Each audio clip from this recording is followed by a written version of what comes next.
বর্ষাকাল মানে আমার প্রিয় ওয়েদার। হ্যালো প্রিয়ান, আমি সীমা। তোমরা সবাই কেমন আছো? আশা করি সবাই খুব ভালো আছো, আর আমিও খুব ভালো আছি। এই যে চুড়িদারটা তোমাদের সঙ্গে আগের ভিডিওতে আমি শেয়ার করেছিলাম যে চুড়িদারটা কাটিং করছি বা স্টিচিংটাও করেছি অল্প, বাট সেটা তোমাদের সঙ্গে শেয়ার করা হয়নি। নেক্সট ভিডিওতে আমি শেয়ার করছি যে চুড়িদারটা মানে হয়ে গেলে দেখাবো। আর এই যে ব্লাউজগুলো তোমাদেরকে দেখাচ্ছি, মানে আগে আমি যে 4টে ব্লাউজ তৈরি করেছিলাম সেই ব্লাউজের একটা ভিডিও করা ছিল। সেটা হচ্ছে এই ব্লাউজের মানে যে হুক বসানোগুলো, সেই হুক বসানোগুলো আমার এখনও হয়নি, যার কারণে আমি তোমাদের সঙ্গে শেয়ার করছিলাম যে হুক বসাতে বসে একটু তোমাদের সঙ্গে শেয়ার করি। আর এই ব্লাউজটার হচ্ছে হাতাটা একদমই কিছু কাজ ছিল না, যার কারণে আমি একটু লেস বসিয়ে নিয়েছিলাম। 1 নম্বর ব্লাউজ গেল, এটা হচ্ছে 2 নম্বর ব্লাউজ। যে ব্লাউজটার মানে পিঠ মানে কোনো ব্লাউজেরই মানে এখনও পর্যন্ত হুক বসানো হয়নি। আর এটা হচ্ছে লটকানটা এরকম করেছিলাম, আর সামনেটা এরকম, যেহেতু প্যাডেড বসাবে না বলেছিল যার কারণে এরকম করেছিলাম। এটা লাস্টে আমাকে আবার কেটে বাড়াতে হয়েছিল, বাট সেই ক্লিপটা আমাকে নেওয়া হয়নি। দেন এটা হচ্ছে 3 নম্বর ব্লাউজ, যে ব্লাউজটা হচ্ছে বোম্বে কাট ব্লাউজ ছিল। এই বোম্বে কাট ব্লাউজগুলো মানে বানাতে একটু টাইম লাগলেও বাট এই ফিনিশিংটা এত সুন্দর আসে, তোমার আপনা থেকেই ভালো লাগবে সত্যি কথা বলতে। দেন এর হাতাগুলোতে দেখো একটু করে বেঁচে ছিল, মানে যে মোটা যে চওড়া পাটটা ছিল সেগুলোই সরু করে কেটে বসিয়ে দিয়েছি, নাহলে হাতাগুলো সিম্পল থাকলে একদমই বেকার দেখাবে।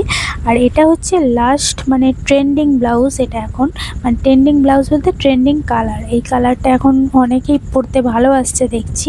আর এই কালারের শাড়ি মানে এই কালারের ব্লাউজ অনেক দিন পর আমার কাছে একটা এলো। আর দেখো এটাও বোম্বে কাট ব্লাউজ দিয়েছিল। পিঠটা আমাকে বলেছিল যতটা কম ছোট রাখা যায় ততটাই ভালো, যার কারণে আমি পিঠটা একদমই ছোট রেখেছিলাম। হাতাতেও সেম কাজ করেছিলাম, মানে ওই যে লেসটাকে মধ্যিখান দিয়ে কেটে একটু সরু করে বসিয়ে নিয়েছিলাম। এটা হচ্ছে 4 নম্বর ব্লাউজ গেল। আর এই ব্লাউজের লটকানটা দেখো এরকম করে দিয়েছিলাম, যতটা পারি অন্য রকম করে দেওয়ার চেষ্টা করি। এই লটকানগুলো আমার তো খুব পছন্দের, এবার কাস্টমারেরও খুব পছন্দ হয়েছিল, কাস্টমার নিয়ে চলে গেছিলো। মানে তারপরে আমি জানতে পারলাম।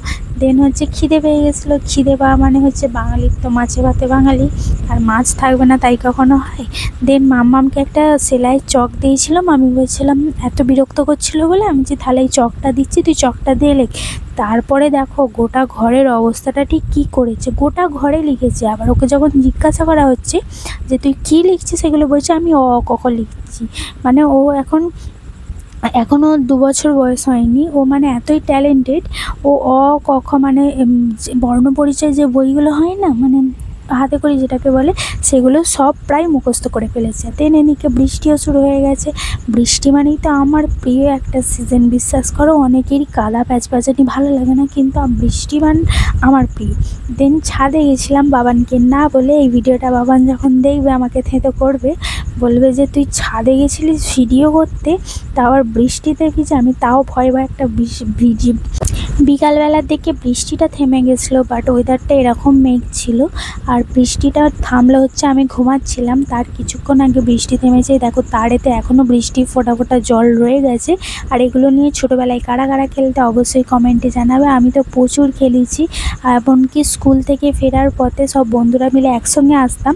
আস্তে আস্তে মানে যেখানে গাছ ছিল সেই গাছটা ধরে ভিজিয়ে দেওয়ার যে ব্যাপারটা, এরকম ব্যাপারটা কাদের ছিল অবশ্যই কমেন্টে জানাবে। আমাদের তো ছিল, আমরা প্রচুর ভিজেছি, নিজেরাও ভিজেছি, অন্যকেও ভিজিয়েছি। আর এটা হচ্ছে প্রতিটা স্কুল লাইফের মানে ছেলে মেয়েদের একটা রুটিন। আর আমার আজকের ভিডিওটা তোমাদের কেমন লাগলো অবশ্যই কমেন্টে জানাবে। আজকের জন্য টাটা।